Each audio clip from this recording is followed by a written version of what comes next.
Le concept de trek en terre inconnue, c'est un voyage où les participants découvrent leur destination à l'aéroport. Dès l'ouverture des cartes, ils plongent dans une série d'indices afin de les orienter vers cette destination secrète. Et pour cette édition, nous partons au Kazakhstan. J'adore le côté mystérieux, ne pas savoir où on va, se laisser porter. Je n'aurais pas choisi le Kazakhstan toute seule.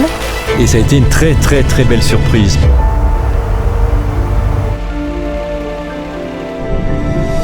Le Kazakhstan se trouve en Asie centrale, bordé par plusieurs pays, dont la Chine, le Kyrgyzstan et l'Ouzbékistan.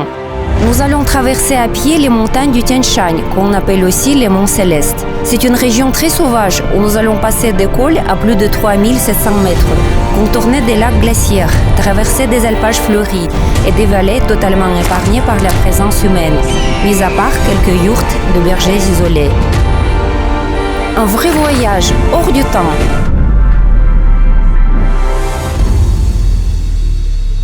Pour cette aventure, nous sommes accompagnés d'une équipe logistique et de leurs chevaux.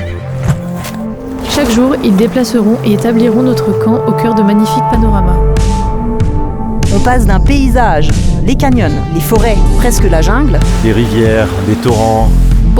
Énormément de fleurs. On se sent vraiment tout petit dans ces paysages. C'était une aventure qui m'a poussée un peu plus loin chaque jour.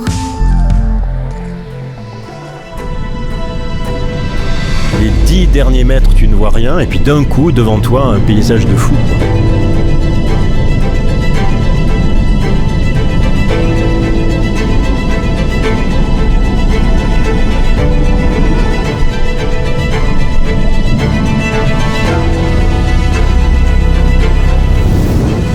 On a un sentiment de solitude, mais positif, parce qu'en fait, on ne voit personne, on voit que l'immensité du paysage.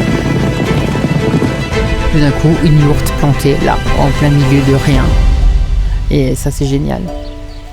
Des gens qui nous ont accueillis avec un grand cœur, des familles incroyables qui nous ont offert des fromages, des sourires surtout.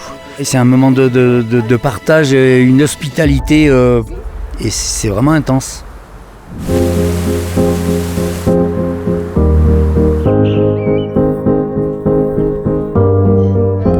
On apporte chacun quelque chose de différent dans cette dynamique collective, mais en même temps, on partage la même envie du voyage.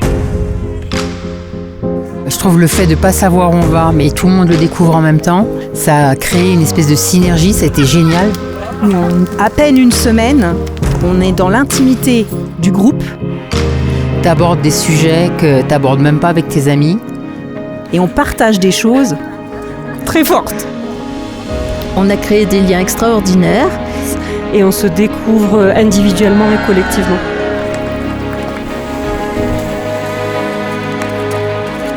J'aime beaucoup le trek en autonomie, en caravane, avec les chevaux, muletiers, cuisine, dans des endroits justement où il n'y a rien d'autre. On arrive, ils ont déjà tout installé. Ça compense bien la journée. T'arrives, il y a du thé chaud, des petits gâteaux. De deux groupes qui ne parlent pas la même langue, on s'est retrouvés à festoyer tous ensemble.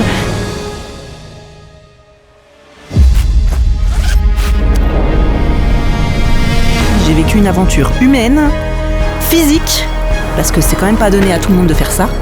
Ça m'a apporté des jolies rencontres et des personnes, je pense, avec qui on aura un lien très très fort qui va rester. J'ai plutôt tendance à tout gérer, à tout organiser. Et là, je me suis vraiment laissée porter. Ça fait du bien de sortir de son quotidien et de déconnecter complètement.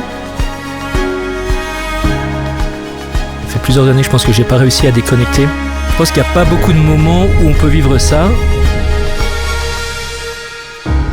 Et là, ça m'a vraiment libéré, ça m'a fait du bien. Je pense que c'était un des plus beaux voyages que j'ai pu faire jusque-là. C'est pour ça que vaut mieux ne pas choisir la destination.